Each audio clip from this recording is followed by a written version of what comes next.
Magluto na naman tayo ng lutong pacham. Oh, pang sinulog yan oh. Tawas puti. Wah! Simulan mo na. Dami pang intro. Tinulang pacham pala lulutuin natin ngayon. Siyempre, hugasan ko muna ang manok. Oh, ayan na, hiniwa ko na. Dapat sakto ang paghiwa sa akin ng malaki sa kanila ang maliit. Sunod ko na ang hiniwa ang sibuyas. At hindi mawala ang luya para matawag na tinula. Pakuluan muna natin ang manok. Pakuluan natin ng 100 years para swabe. Habang nagpapalambot, ginayat ko na ang malunggay. O sadis yan sa English. Pwede nga. Habang ako'y nagluluto, si mama naman nag-chill.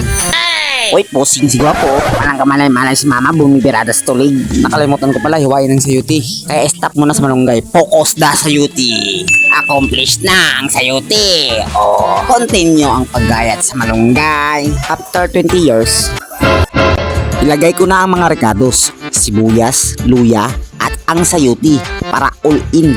Alam mo namang lutong pacham, diretsuhan lang yan para swabe. 1, 2, 3. O malinis na yung malunggay, may halong daon sili yan. Ilagay ko na. Tak, tak, tak, tak. Takpan ko na. Maghintay tayo na 1 century. Tuna ba yun? Anong tuna? 10 years yung tulig. O lagyan natin ng buo. Buo-buong paminta. Tinaktak na ni malupiton. O isang bloke pang ma-juicy. Norkims yan para yummy.